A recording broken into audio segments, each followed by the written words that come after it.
오늘 우리가 함께 살펴볼 본문 말씀은 마가복음 10장의 말씀입니다. 마가복음 10장 17절에서 31절까지의 말씀입니다. 마가복음 10장 17절에서 31절까지 말씀입니다. 제가 가진 성경으로 71페이지에 있습니다.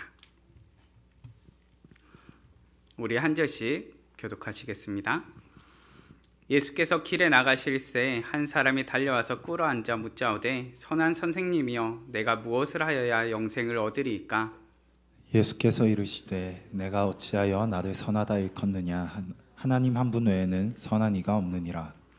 내가 계명을 안 하니 살인하지 말라, 간음하지 말라, 도둑질하지 말라, 거짓 증언하지 말라, 속여 빼앗지 말라, 내 부모를 공경하라 하였느니라.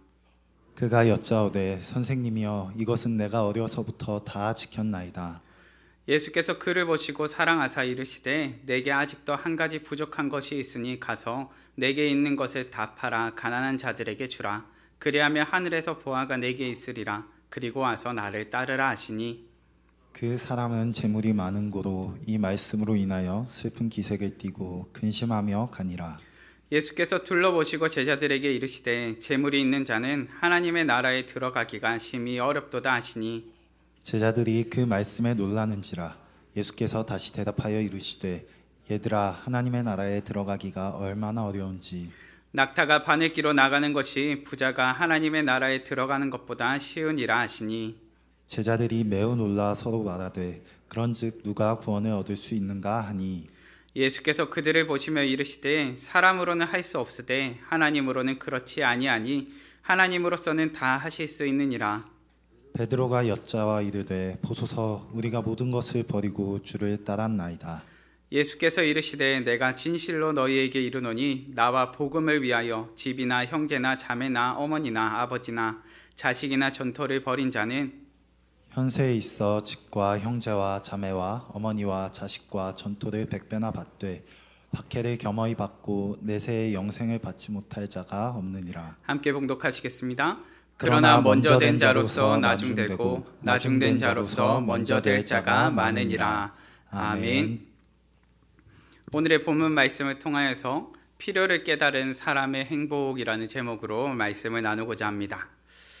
믿음의 성도님들, 우리는 행복하게 인생을 살고 싶습니다. 행복하게 살고 싶으십니까? 네, 저도 행복하게 살고 싶습니다. 그렇다면 행복이란 무엇입니까?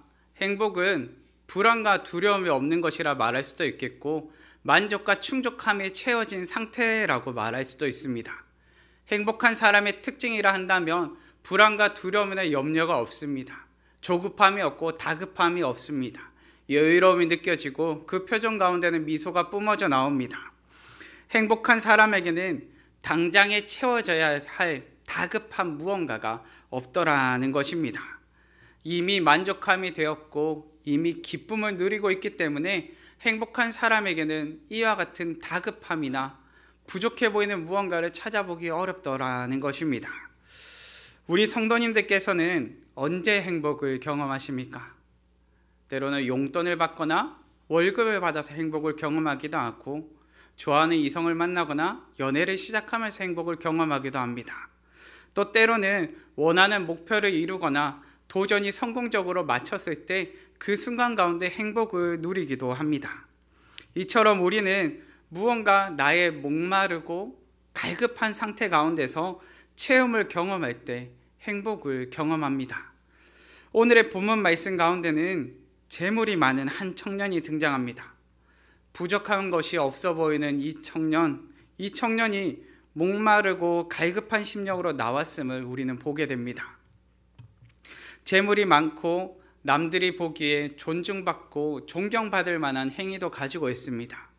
그런데 세상적으로 볼 때는 부족한 거 없이 없어 보이는 이가 어떻게 달려나왔다고요? 다급하게 달려나왔습니다. 어쩌면 우리가 그리는 인생의 모습을 가진 청년이었습니다. 재물이 많았고 존경할 만한 행위도 가졌으며 그 삶의 자리마다 여유를 가지고 있던 청년이었습니다. 그런데 오늘 주님 앞에 달려나오는 이 부자 청년의 모습은 전혀 행복하거나 여유롭거나 그렇게 보이지 않습니다. 오히려 다급하고 조급하게 달려나왔습니다. 만족하거나 충만함을 누리고 있는 상태가 아니라 그 가운데 갈급한 심령을 가지고 주님 앞에 나왔더라는 것입니다. 우리가 보기에 부자 청년은 행복을 위해 필요한 모든 것을 가지고 있다고 생각이 됩니다. 그런데 본문 말씀을 통해 살피게 되는 이 부자 청년은 전혀 행복해 보이지 않습니다. 본문 말씀을 통해 우리는 이 갈급하고 다급한 심령으로 주님 앞에 나온 이 부자 청년을 통해서 과연 우리의 인생 가운데 참된 행복을 위해 필요한 것이 무엇인지를 한번 살펴보기 원합니다. 오늘 사는 우리가 언제 행복을 누릴 수 있는지 한번 살펴보기 원합니다. 우리는 언제 참된 행복을 누릴 수 있습니까? 첫째는 나의 진정한 필요를 깨달았을 때입니다. 본문 17절 말씀입니다. 예수께서 길에 나가실새 한 사람이 달려와서 꿇어앉아 묻자오되 선한 선생님이여 내가 무엇을 하여야 영생을 얻으리이까? 아멘. 재물이 많은 한 청년이 예수님께 달려 나왔습니다. 그런데 그 달려 나온 모습을 본문이 무엇이라 표현합니까? 달려와서 꿇어앉아 묻자오되. 이 부자 청년이 여유로운 가운데 달려 나오지 않았습니다. 절박한 심령을 갖고 달려 나왔습니다. 예수님께 꿇어앉아 다급하게 여쭐 만큼 갈급한 심령을 가지고 달려 나왔더라는 것입니다. 예수님, 제가 무엇을 하여야 영생을 얻을 수 있겠습니까? 재물 많은 청년은 갈급하고 메마른 심령으로 주님 앞에 나와서 무엇을 묻습니까? 어떻게 하면 영생을 얻겠습니까? 라고 질문하고 있습니다. 만약 우리에게 재물이 많다면 우리는 어떻게 했습니까? 간혹 농담처럼 하시는 분들이 있습니다. 만약 재물이 많다면 나는 이 자리에 없겠죠? 라고 말하는 친구들이 간혹 있습니다. 만약 우리에게 재물이 많다면 우리의 관심은 영생에 그 관심을 두지 않을지도 모르겠습니다. 영생에 관하여 질문하기보다 재테크는 어떻게 해야 되고 투자는 어떻게 해야 되는지 우리의 주 관심의 대상이 영생이 아닌 다른 무언가를 향하여 쏠리고 있을 것입니다. 그런데 이 재물 많은 청년은 재테크나 투자 강의에 간 것이 아닙니다. 바로 우리 주님 앞에 달려 나왔습니다. 지금 자신에게 중요한 것은 부를 불리거나 부를 누리는 것이 아니라 바로 영생이라 생각하였기 때문에 이가 달려 나온 것입니다. 자신의 궁극적인 필요가 주님께 있기에 주님 앞에 달려 나왔습니다. 주님께서는 자신의 궁극적인 필요를 채워주실 분으로 믿었기 때문입니다. 우리 성도님들, 믿음이란 무엇입니까? 믿음이란 나의 부족함을 아는 것입니다. 나의 부족함을 알 때 주님께서 진정한 체험이 되신다는 것을 아는 것입니다. 우리는 믿음을 통해 나로서는 불가능하지만 주님으로서는 가능함을 고백합니다. 우리로서는 진정한 체험이 불가능하지만 그런데 이 진정한 체험이 가능한 분이 주님임을 고백하며 달려나오는 것입니다. 재물 많은 청년이 질문하는 영생이 우리로서는 불가능합니다. 그런데 누구로서는 가능하다고요? 바로 우리 주님으로서는 가능합니다. 주님께서 가능하며 주님께서 우리에게 주셨습니다. 우리가 구원받고 하나님의 나라에 들어가며 영생을 누리는 이 체험의 길이 바로 우리 주님에게 있더라는 것입니다. 그렇게 오늘을 사는 우리에게 영생이 필요합니다. 죽음의 두려움에서 벗어나 진정한 삶의 가치를 깨닫고 진정한 삶의 가치를 누리기 위해서 우리에게 바로 이 영생이 필요합니다. 내가 세상적으로 성공하고 부자가 되고 유명해진다고 해서 인생의 궁극적인 필요가 채워지지는 않습니다. 만약 이 땅을 살면서 내가 성공하고 부자가 되고 유명해진다고 해서 인생의 궁극적인 필요가 채워졌다면 우리는 인생의 궁극적인 필요가 채워진 상태 가운데 조금 더라고 외치지는 않을 것입니다. 지금 가진 성공과 부와 명예보다 더 많은 것이 필요하기에 우리는 그 상황 가운데서도 조금 더를 외칩니다.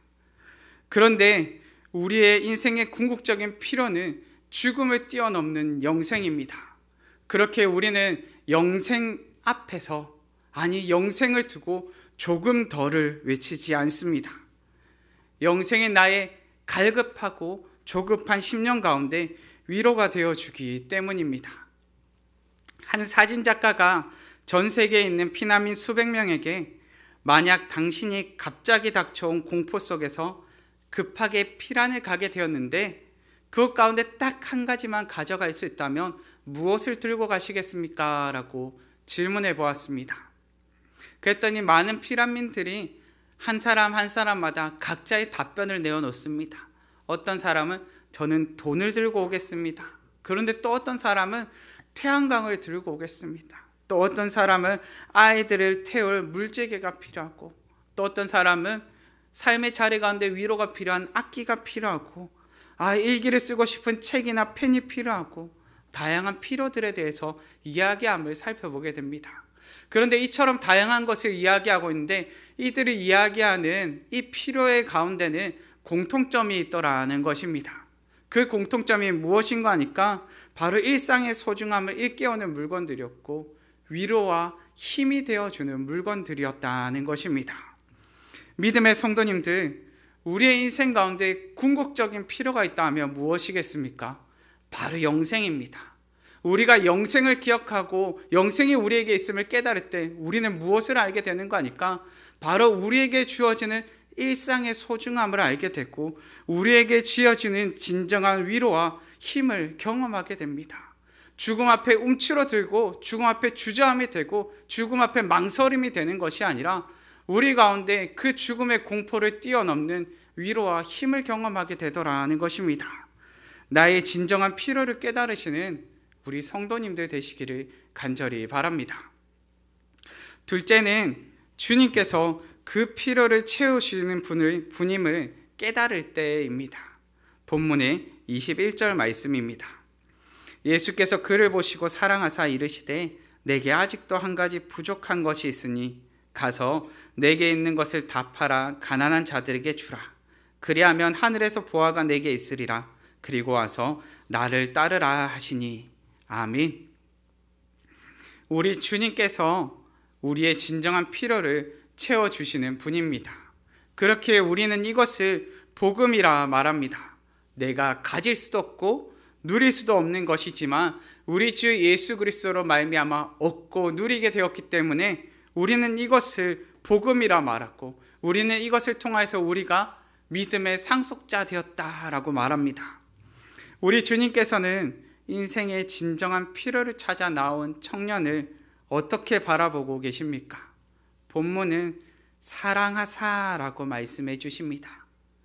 재물 많은 청년이 앞서서 율법을 지키는 행위를 행하였기 때문에 사랑스럽게 바라보신 것이 아닙니다.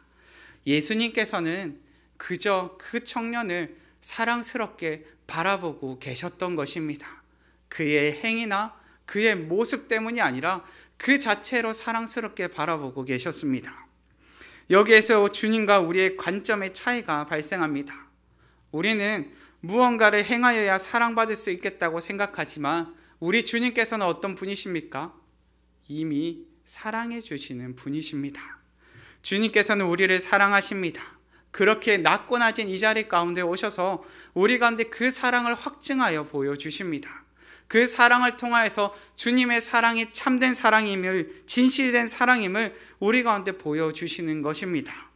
자신을 내어주신 궁극적인 사랑이 예수 그리스도를 통하여 경험되며 확증되는 것입니다. 믿음의 성도님들, 주님께서 우리를 사랑하십니다. 주님께서 사랑하는 자에게 복음을 주셨습니다. 그렇게 우리가 복음을 믿게 되었을 때 무엇이 일어납니까? 회개가 일어남을 경험하게 됩니다. 그런데 여기서 한 가지를 점검하셔야 됩니다. 회개가 일어나는 이유가 무엇입니까? 그 놀라우신 사랑이, 그 놀라우신 은혜가 우리가 깨달아졌기 때문입니다. 회개가 먼저 나오는 것이 아니라 사랑이 먼저 오는 것입니다. 회개가 먼저 오는 것이 아니라 은혜가 먼저 오는 것입니다.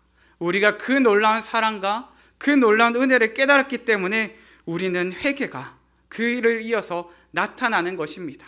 사랑이 먼저고 은혜가 먼저입니다. 그리고 이어서 회개가 우리 가운데 일어납니다. 우리가 수고하여 얻거나 값을 치른 사랑이 아닙니다. 그저 주어진 사랑입니다. 왜 부모는 자녀를 사랑스럽게 바라봅니까? 그저 자녀를 향해 사랑이 쏟아지는 것입니다. 자녀를 향한 부모의 사랑은 그저 주어지는 것입니다. 저도 때로 어린 시절에 우리 자녀들의 모습을 볼 때가 있습니다. 물론 저는 지금의 자녀들을 보아도 꿀이 떨어지는 표정으로 보고 있습니다. 그런데 어린 시절에 저희 자녀를 바라볼 때 저는 제가 볼 때 지금보다 좀 더 꿀이 떨어지지 않았나 생각해 보게 됩니다. 그런데 그 자녀가 할 수 있는 것이라고 사실 울고 먹고 자는 것 이 정도밖에 아무것도 없었습니다. 할 수 있는 거라고는 아무것도 없었는데 무엇이 주어집니까? 끊임없는 사랑이 그 가운데 부어지더라는 것입니다. 아무 일도 하지 않을지라도 존재 자체로 사랑이 쏟아지는 것입니다. 부모에게는 그저 사랑스러운 존재가 되어버렸기 때문입니다. 믿음의 성도님들, 주님께서 우리를 그렇게 바라보고 계십니다. 우리 주님의 은혜는 회개보다 앞서 주어지고 은혜는 사랑 때문에 주어집니다. 나의 수고와 노력이 아닌 주님의 무한하신 사랑이 우리로 은혜 가운데서 살게 하고 우리로 그 사랑 가운데서 살게 합니다. 우리에게 부어지는 그 놀라운 사랑을 깨달으시기 바랍니다. 예수님께서는 사랑의 시선으로 우리를 바라봐 주십니다. 우리 주님께서 사랑의 시선으로 바라보시며 사랑하는 우리에게 가장 좋은 것으로 채워주시지 않으시겠습니까? 주님은 우리의 참된 필요, 진정한 필요를 채우시는 분이십니다. 그런데 우리에게는 문제가 있습니다. 나의 수고도 아니요, 나의 의도 아니요, 사랑하는 자들에게 주어진 것을 곧이곧대로 그대로 우리가 받아들이지 못한다는 것입니다. 22절 말씀에 그 사람은 재물이 많은 고로 이 말씀으로 인하여 슬픈 기색을 띠고 근심하며 가니라. 간절함으로 나아오고 갈급함으로 나왔던 청년들이 어떤 모습으로 돌아갑니까? 근심하면서 돌아갑니다. 이가 슬픔을 띠고 근심하며 돌아간 이유가 무엇입니까? 본문은 재물이 많은 고로라고 표현합니다. 그런데 이것을 조금 다르게 표현한다면 그토록 간절하고 갈망했던 진리를 깨달았지만 도무지 차마 순종할 수 없어서 근심하며 돌아가는 것입니다. 예수님께서는 재물을 팔아 가난한 자들에게 나누어 주라 말씀하십니다. 그런데 예수님께서 이처럼 말씀하심은 무슨 이유 때문이었습니까? 믿음의 사람들을 향해서 가난하여야 라고 말씀하시는 것이 아닙니다. 내가 부할지라도 주님을 잘 따를 수 있고 내가 가난할지라도 주님을 잘 따를 수 있습니다. 중요한 것은 누가 우리의 참된 필요를 채워주시는 분이신가, 그 참된 필요를 채우시는 주님을 깨달은가 하는 것입니다. 우리 주님께서 우리의 진정한 필요를 채워주시는 분이십니다. 내가 가지고 있는 부가, 내가 가지고 있는 무언가가 나의 필요를, 나의 참된 필요를, 나의 갈급함을 채우는 것이 아니라 우리의 참된 필요는 우리 주님께서 채워주시는 것입니다. 그렇게 주님께서 이 부자 청년에게 말씀하시는 것은 너의 진정한 필요를 채우는 내가 여기 있으니 나를 따라오라 말씀하시는 것입니다. 때로 나의 힘과 나의 의로 무언가를 계속 채우려 할 때가 있습니다. 그런데 문제는 영생은 나의 힘과 의로 성취되어지는 것이 아니라는 점입니다. 그렇게 우리는 이것을 복음이라 말합니다. 나로부터 주어지는 것이 아니라 예수 그리스도로 말미암았기 때문에 이것이 기쁜 소식이요 복음입니다. 복음은 하나님의 사랑의 증거요 하나님의 사랑을 확증하심입니다. 믿음의 성도님들, 우리가 아직 재현되었을 때, 우리가 아직 무가치할 때, 진정으로 무가치할 때 하나님께서는 어떻게 바라봐 주십니까? 사랑으로 바라봐 주십니다. 하나님께서 사랑하는 자에게 영생을 주셨습니다. 바로 이 복음이 우리 인생의 소중함을 알게 하며 이 땅을 살아갈 위로와 힘이 되어줍니다. 믿음의 성도님들, 주님께서 우리의 진정한 필요를 채우시는 분이심을 깨달으시기 바랍니다. 셋째는 그렇기에 날마다 주님과 교제하라입니다. 본문 26절과 27절 말씀입니다. 제자들이 매우 놀라 서로 말하되 그런즉 누가 구원을 얻을 수 있는가 하니 예수께서 그들을 보시며 이르시되 사람으로는 할 수 없으되 하나님으로는 그렇지 아니하니 하나님으로서는 다 하실 수 있느니라. 아멘. 우리로서는 우리의 진정한 필요를 채울 수가 없는데 하나님으로서는 다 하실 수 있다 말씀해 주십니다. 우리는 나중에 후회할 것을 알면서 물건을 사기도 하고 후회할 것을 알면서 먹기도 합니다. 우리는 나중에 후회할 것을 알지만 그럼에도 현재의 만족을 위해서 참 많은 일들을 행합니다. 그런데 본문은 그런 우리에게 영원한 만족과 영원한 충족함을 누리는 관계를 우리에게 가르쳐 줍니다. 그 관계가 무엇입니까? 바로 주님과의 관계입니다. 예수님께서는 영생을 설명하시면서 우리 가운데 관계적인 개념으로 이 영생을 가르쳐 주십니다. 영생은 곧 유일하신 참 하나님과 그가 보내신 자 예수 그리스도를 아는 것이니이다. 그렇게 영생은 영원한 주님을 아는 영원한 주님과의 교제 가운데로 들어가는 것입니다. 그렇게 오늘을 사는 우리에게 주님과의 교제는 우리가 왜 교회에 나와야 하고 우리가 왜 크리스천으로서 살아가야 하는지에 대한 이유가 됩니다. 제가 전도사로서 처음 사역을 시작하고 한 달 정도쯤 지났을 때 교회로 한 통의 전화가 걸려왔습니다. 수학이 너머에서 한 남성분이 이야기를 시작합니다. 제가 교회를 다녀본 적도 없고 종교가 없는데요, 개인적인 힘든 일이 있어서 교회를 다녀보려고 합니다. 교회를 다니면 도움이 될까요? 교회를 다니면 어떤 점이 좋을까요?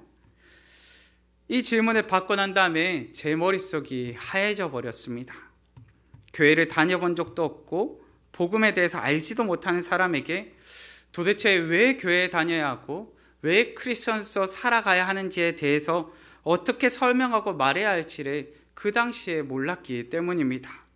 당시에 저는 인생의 갈급한 필요를 경험하고 있는 사람에게 무엇이라 말해야 할지를 몰랐습니다. 믿음의 성도님들, 우리는 교회에서 재물을 채워줄 수도 없고 이 땅에서 말하는 영광이나 존귀를 말해줄 수도 없습니다. 교회가 그저 위로의 자리라고만 설명해 줄 수도 없습니다. 그런데 본문은 우리에게 꼭 필요한 관계에 대해서 이야기를 하고 가르쳐 줍니다. 바로 주님과의 관계입니다. 주님과의 관계 때문에 우리가 교회에 나와야 되고 주님과의 관계 때문에 우리가 크리스천으로서 살아야 된다 말해주는 것입니다. 우리가 어떻게 세상 유혹과 재물의 만족을 버릴 수 있겠습니까? 우리가 어떻게 주님과의 교제 가운데 온전하게 나아갈 수 있겠습니까? 우리로서는 사실 이것이 불가능합니다. 그런데 하나님으로서는 다 하실 수 있습니다. 오직 주님의 도우심으로 우리 인생의 진정한 필요가 채워짐을 경험하게 되는 것입니다. 미국 리드머 교회를 설립하고 담임하셨던, 지금은 돌아가셨지만 팀 켈러 목사님께서 어떤 사람들이 달려나와서 이런 질문하는 질문을 듣게 됩니다. 목사님, 왜 목사님의 교회로 청년들이 나옵니까? 목사님의 교회로 청년들이 나오는 이유가 무엇입니까? 라고 질문을 합니다. 팀 켈러 목사님은 이 질문에 대해 답하시면서 도대체 왜 교회에 나오고 왜 크리스천이 되어야 하는지에 대해 교회가 답해야 한다라고 말씀하시면서 이와 같은 답변을 해주십니다. 복음에 반할 수 있도록 만드세요. 여러분은 복음이 줄 수 있는 것을 보여줘야 합니다. 복음이 사람들에게 약속하는 엄청난 것들을 보여줘야 합니다. 복음이 주는 것들이 얼마나 아름답고 강력한지를 나누고 보여줄 수 있어야 합니다. 도대체 왜 교회에 옵니까? 왜 크리스천이 되어야 합니까? 우리는 교회에 나오며 왜 교회에 나와야 하고 왜 크리스천이 되어야 하는지에 대한 그 필요를 깨달아야 합니다. 많은 사람이 의무감만으로 교회에 나올 때가 있습니다. 그런데 교회는 의무감만으로 온전히 세워지지 않습니다. 오히려 의무감만 생각하고 있다면 정작 우리의 필요를 채우시는 주님과의 관계, 주님과의 교제를 놓쳐버리게 될 것입니다. 믿음의 성도님들, 우리가 주님과 교제할 때 세상에 채워줄 수 없는 엄청나고 강력하고 아름다운 것들을 경험케 하실 것입니다. 말씀을 정리하겠습니다. 오늘 사는 우리는 언제 참된 행복을 누릴 수 있습니까? 첫째는 나의 진정한 필요를 깨달을 때입니다. 본문을 통해 깨닫게 되는 우리의 진정한 필요는 바로 영생입니다. 우리는 영생을 통해 일상의 소중함을 깨닫고 죽음을 뛰어넘는 위로와 힘을 경험하게 됩니다. 둘째는 주님께서 그 필요를 채워주시는 분이심을 깨달을 때입니다. 하나님께서 사랑하는 자에게 영생을 주셨습니다. 바로 이 복음이 우리 인생의 소중함을 알게 하며 이 땅을 살아갈 위로와 힘이 됩니다. 주님께서 우리의 진정한 필요를 채우시는 분이십니다. 셋째는 그렇기에 날마다 주님과 교제하라입니다. 우리가 의무감만 생각하고 있다면 정작 우리의 필요를 채우시는 주님과의 교제의 자리를 놓쳐버리게 될 것입니다.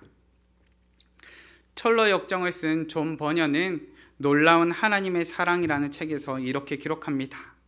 자기가 얼마나 가증하고 공고한 자인지를 가장 많이 아는 자, 그런 자가 그리스도의 사랑이 무엇인지를 가장 많이 알 것이다.